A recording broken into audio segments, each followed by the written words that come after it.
ॐ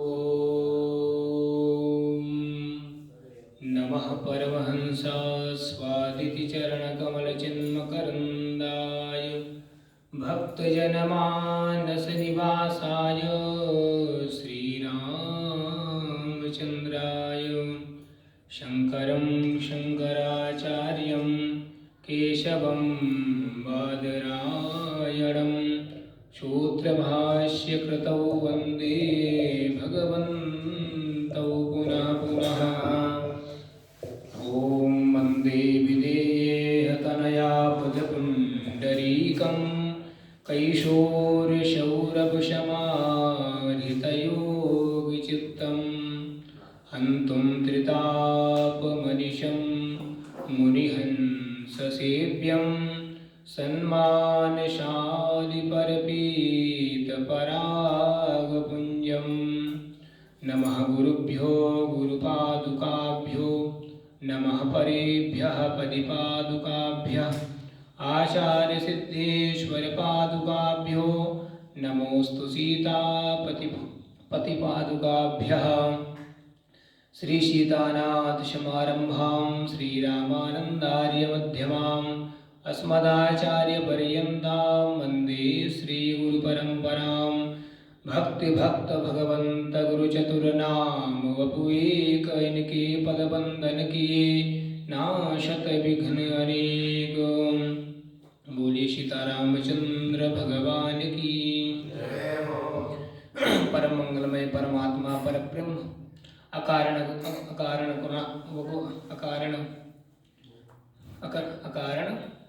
करुणा वरुणालय भक्तवांछा कल्पतरु भगवान की जशी बहती अनुकंपा से आज हम लोग तृतीय सप्ताह के माध्यम से हम लोग कुछ भगवत चर्चा आरंभ करेंगे।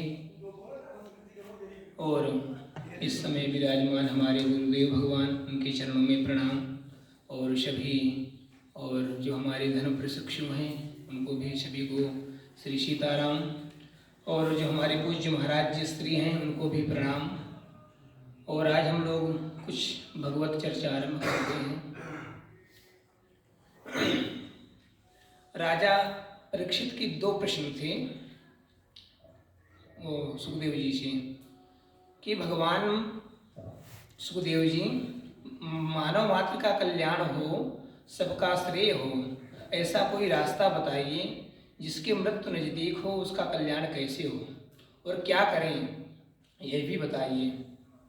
तो सुखदेव जी बोले कि वरीयाने शते प्रश्नः कृतो लोकहितं नृप आत्मवित् सम्मतः पुंसां श्रोतव्यादिषु यः परः श्रोतव्यादीनि राजेन्द्र नृणां सन्ति सहस्रशः अपश्यताम् आत्मतत्त्वं गृहेषु गृहमेधिनाम्। सुखदेव जी बोले, राजन, तुम्हारा लोक हित के लिए किया हुआ प्रश्न बहुत ही उत्तम है। जो गृहस्थ घर के काम धंधों में उलझे हुए हैं, अपने स्वरूप को जानते ही नहीं, उनकी सारी उम्र यूं ही बीत जाती है। उनके समाज के उत्थान के लिए उत्तम बात पूछी है। कलयुग में लोगों की उम्र 100 वर्ष की होती है। सतयुग में 1 लाख वर्ष की थी और त्रेता में 10,000 वर्ष थी, द्वापर में 1000 वर्ष, अब केवल 100 वर्ष की ही रह गई है कलयुग में। वह इन 100 वर्षों में जीवन के सारे काम हमें करने हैं। 100 में से 50 वर्ष तो सोने में ही बीत जाते हैं, 5 वर्ष बाल्यावस्था में बीत जाते हैं और 20 वर्ष तक हम लोग ज्ञान प्राप्त करते हैं, शिक्षा ग्रहण करते हैं। उसके बाद 25 वर्ष के बाद शादी हो गई और संसार सुख में लग जाते हैं। पत्नी आ गई, ससुराल प्यारी भई जबते, और बच्चे हो गए, बच्चों के लालन पालन में लग गए। जीवन का प्रत्येक क्षण बड़ा ही मूल्यवान है। जो समय निकल गया वह लौट कर नहीं आएगा। इसलिए हर स्थिति में श्वास श्वास पर कृष्ण भजी, वृथा श्वास जनि खोय, ना जाने आश्वास की आवन हो या न हो। इसलिए कहते हैं कि मन को केवल गोविंद के चरणों में लगा लीजिए। मनः एव मनुष्याणाम बंधनम का मोक्ष कारण यो, मन ही बंधन और मोक्ष का कारण है। एक सुंदर सी चौपाई है कि करके कर से कर्म करहु विधि नाना, मन राखो जहाँ कृपा निधाना। चंचलम ही मनः कृष्ण प्रमाथि बलवत् दृढ़म, तस्याहम निग्रहम मन्ये वायुरिषु दुष्करम। हे भगवान, ये मन ही बंधन और मोक्ष का कारण है। अर्जुन ने यही बात भगवान भी कृष्ण जी से कही कि मन बस में तो होता नहीं, इससे तेज चलने वाला दुनिया में कोई चीज नहीं है। परीक्षित जी ने कहा, सुखदेव जी, इस मन को गोविंद के चरणों में कैसे लगाऊं? सुखदेव जी बोले कि 4 बातों का सबसे पहले ध्यान रखो। क्या है 4 बातें? कि जितासनो जितश्वासो जितसंगो जितेन्द्रियः, स्थूले भगवतो रूपे मनः संधारयेत् धिया। सर्वप्रथम आसन को जीतो। एक आसन पर बहुत देर तक बैठने की आदत डालो, उसमें परमात्मा का भजन करो। एक ही आसन में बैठ करके संध्या करो, गायत्री का जप करो। और दूसरा, उसकी बाद प्रातः जल्दी उठना। ब्रह्म मुहूर्त में व्यक्ति को उठ ही जाना चाहिए। बोले कि अगर ब्रह्म मुहूर्त में जो व्यक्ति सोता है उसके पुण्य नष्ट हो जाते हैं। इसलिए हमें प्रातः काल ब्रह्म मुहूर्त में उठ जाना चाहिए। और तीसरा क्या है? संगति को जीतना। सज्जनानाम संगति सत्संगति कथ्यते। सज्जन जनों के जो व्यक्ति हैं, ऐसे लोगों के साथ बैठ करके भगवत चर्चा अवश्य ही करना चाहिए। और चौथा है जितेंद्रिया। 10 इंद्रियों तथा मन को जीतना है। ये 10 इंद्रियां मन क्या है? कि एक सुंदर सी एक सूक्ति है कि देखना इंद्रियों के न घोड़े बढ़े, उनमें हरदम ये संयम के कोड़े पड़े। अपने रथ को शुमार्ग लगाते चलो, कृष्ण गोविंद गोपाल गाते चलो। अपने इंद्रियों को वश में करना और अपने मन को भगवान के चरणों में लगाना और भगवान के नाम संकीर्तन का गुणानुवाद करना। देखिए, काल जीव को समझता है पर वह समझता नहीं है। जब एक एक दांत गिरने लगे तब हमें समझना चाहिए कि काल का पत्र आ गया है। काल सबको पक्की खबर देता है, पर जीव लौकिक सुखों में ऐसा फंसा हुआ है कि काल का पत्र पढ़ते ही नहीं। जब जन्म हुआ था तब एक भी दांत नहीं थे, और जब मरण नजदीक आता है तब भी धीरे धीरे करके दांत गिर जाते हैं। लेकिन आज के लोग तो बड़े बुद्धिमान हैं, दांत ही तो गिरे हैं, 400-500 के लगवा लेंगे नए दांत। कई लोगों ने की बत्तीसी लगवाकर खाने में बड़ा मजा आता है, और जीवा के स्वाद में पड़े रहोगे तो सोचो अगर दांत गिर गए तो दूध चावल खा के भगवान की भक्ति में का समय आ गया है। ये हमें समझना चाहिए। एक शंकराचार्य की बड़ी सुंदर सी स्तोत्र है, उसका थोड़ा सा हम लोग 2-3 श्लोक बोलेंगे साथ में कि पुनरपि जननम पुनरपि मरणम पुनरपि जननी जठरे शयनम, इह संसारे खल दुस्तारे, कृपया पारे पाहि मुरारे। भज गोविंदम भज गोविंदम भज गोविंदम मूढ़मते, भज गोविंदम भज गोविंदम गोविंदम भज मूढ़मते। पुनरपि रजनी पुनरपि दिवसः पुनरपि पक्षः पुनरपि मासः, पुनरपि व्ययनं पुनरपि वर्षं, तदपि न मुञ्चत्याशामर्षम्। भज गोविंदम भज गोविंदम गोविंदम भज मूढ़मते, भज गोविंदम भज गोविंदम गोविंदम भज मूढ़मते। वयसि गते कः काम विकारः, शुष्के नीरे कः काशारः, नष्टे द्रव्ये कः परिवारो, जात ज्ञात तत्त्वेक संसार भज गोविंदम भज गोविंदम गोविंदम भज मूढ़मते भज गोविंदम भज गोविंदम गोविंदम भज मूढ़मते अंगम गलितं पलितं मुंडं दशन विहीनं जातं तुंडं वृद्धो याति गृहीत्वा दण्डं तदपि न मुञ्चत्याशा पिण्डं भज गोविंदम गोविंदम भज मूढ़मते भज गोविंदम गोविंदम भज मूढ़मते भज गोविंदम भज गोविंदम भज मूढ़मते भज गोविंदम भज गोविंदम भज मूढ़मते गोविंदम भज मूढ़मते दम भज मूढ़मते। देखिए, बार बार माँ के गर्भ में जाना और बार बार जन्म लेना और पुनः मृत्यु हो जाएगी, पुनः फिर माँ के गर्भ में आना पड़ेगा। और हमारे अंग गल गए हैं और पलतम अंगम गलितम पलितम मुंडम, और हमारे जो मुंड के उसके जो है बाल भी झड़ गए हैं। और दसन विहीनम जातम, जो हमारे इंद्रियां हैं वो भी काम करना बंद कर चुकी हैं। और वृद्धो याति गृहीत्वा दंडम, और जो हमारा जो शरीर है वृद्ध हो चुका है, हाथ में लाठी आ गई है, लाठी के सहारे से हम लोग चल रहे हैं। तदपि न मुंचत्याशा पिंडम, तब भी व्यक्ति के अंदर से जो एक आशा और जो एक रहती है पिंडम त्याशा, एक प्रकार की मोह, वो नहीं छोड़ता व्यक्ति को। इसलिए हम सबको चाहिए कि इन चीज़ों का ध्यान रखते हुए और अपने शरीर से कोई मोह न रखें और परमात्मा में अपने चरणों को लगाएं और भगवान का संकीर्तन करें। देखिए, घर की प्रत्येक वस्तु में हमारी ममता ही होती है। जो आँखों में जो कोई दिखाई देता है तब तक मोह दूर नहीं होता। कैसा भी सुंदर बंगला हो, एक ना एक दिन तो हमें छोड़ना ही पड़ेगा। काल धक्का दे और हम हाय हाय करके छोड़ना पड़े, इससे अच्छा है कि मन से ही छोड़ दें। घर में भले ही रहिए लेकिन मेरा सच्चा घर तो प्रभु के चरणों में है, ऐसा निश्चय करके विचार कीजिए कि यह घर तो मेरा नहीं है।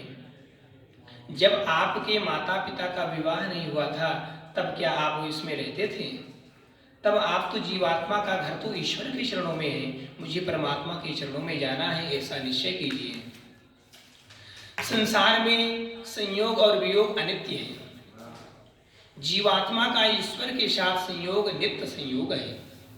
जरा सोचिए कि जब जीव से मिलता है तब सुख मिलता है, जब दो जीव मिलते हैं तब सुख मिलता है, और तब फिर जीव ईश्वर से मिलता है तब कितना आनंद मिलता होगा। सोचिए जरा। मानव का संयोग सुख है पर वियोग में दुख भी है। जब जीव ईश्वर से मिलता है तब योग नहीं होता। क्यों नहीं होता? कि परमात्मा पूर्ण ब्रह्म है, वह सच्चिदानंद है। एक श्लोक है कि सर्वे क्षयांता निचया पतनांता समुच्छया संयोगा विप्रयोगांत मरणांतम च जीवितम। सभी वस्तुओं का अंत क्षय है। ऊंचाई का पतन, संयोग का वियोग, जीवन का मरणांत ही है, अंत ही दुख है। पूरा विश्व प्रपंच परमात्मा का रूप है, यह सोचकर परमात्मा का चिंतन करो। चिंतन बढ़ाओ, चिंता घटाओ, क्योंकि चिंता संसार की होती है और चिंतन परमात्मा का होता है। परीक्षित जी ने पूछा कि भगवान सारी सृष्टि की रचना कैसे करते हैं? आज जो उपदेश सुना रहे हैं इसको आप भागवत धर्म कहा है। इसी भागवत का उपदेश नारायण ने ब्रह्मा जी को कैसे कहा था? ये राजा परीक्षित जी सुखदेव जी से प्रश्न करते हैं। सुखदेव जी ने कहा कि जो राजन दिखाई दे रहा है तुमको, सब कुछ ये पहले कुछ भी नहीं था, सर्वत्र जल ही जल था। स्थावर, जंगम, अंडज, उद्भिज, स्वेदज, जरायुज, बोली कुछ भी नहीं था, केवल पर ब्रह्म था। ब्रह्म के मन में विचार आया कि मैं एक से अनेक हो जाऊं तो नारायण के नाभि से एक सुंदर कमल के ऊपर ब्रह्मा जी का प्राकट्य हुआ। उनके 4 मुख थे, इसलिए उन्हें घुमाकर देखने की आवश्यकता ही नहीं होती थी। एक साथ 10 दिशाओं में देख लेते थे, परंतु मैं कहाँ से उत्पन्न हुआ हूँ। ब्रह्मा जी कमल के नाभि तंतु में प्रवेश कर गए, नीचे जाए ऊपर आए, ये करते हुए बहुत सा समय व्यतीत हो चुका, परंतु पता नहीं चला कि मैं कहाँ से आया हूँ। इसी समय 2 वर्ण सुनाई दिए, पहला ता और दूसरा पा। तप तप ऐसी आकाशवाणी हुई। ब्रह्मा जी ने सुनी तो 100 वर्षों तक ब्रह्मा जी ने तपश्चर्या की, तो उन्हें श्रीमन नारायण जी के दर्शन प्राप्त हुए। परमात्मा के दर्शन से आनंद हुआ। प्रभु ने सृष्टि के प्रारंभ में 4 श्लोकों की भागवत सुनाई और उन्हें महापुरुष लोग चतुश्लोकी भागवत कहते हैं।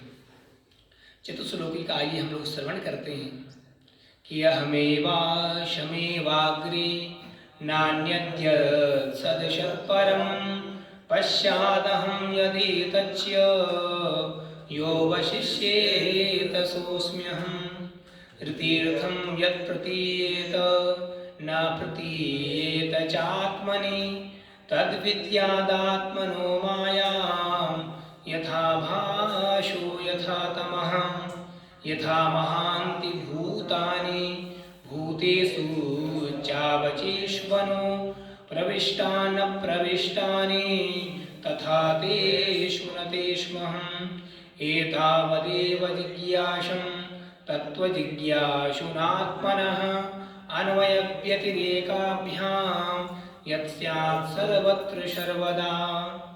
इस प्रकार से यह चतुश्लोकी भागवत भगवान नारायण ने ब्रह्मा जी को प्रदान की।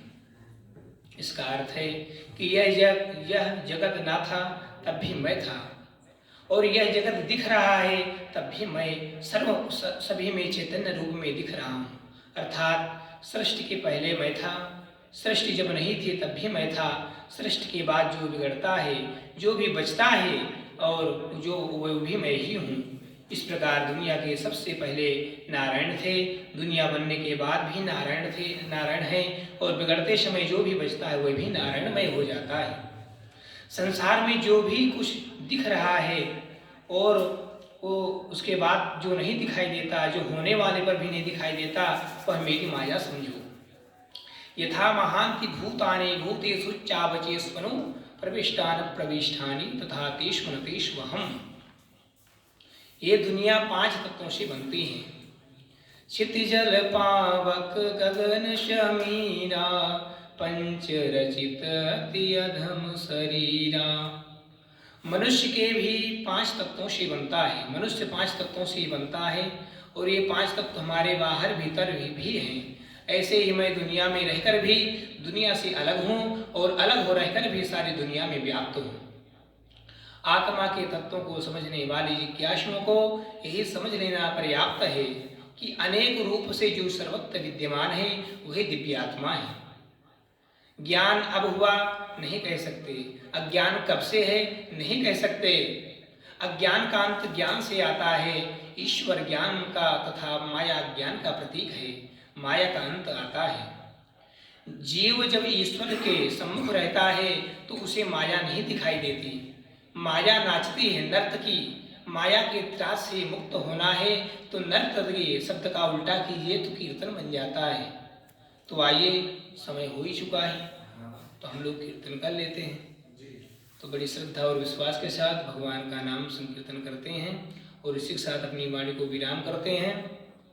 और अब हम लोग अगले सत्र में जो भी भगवत कृपा से, गुरु कृपा से जो अध्ययन करेंगे फिर उसको हम लोग श्रवण कराएंगे। तो भगवान की संकीर्तन आरंभ करते हैं। हरे राम राम राम सीता राम राम राम, हरे राम राम राम सीता राम राम, हरे राम राम राम सीता राम राम राम, हरे राम राम राम सीता राम राम राम, हरे राम राम राम सीता राम राम राम, हरे राम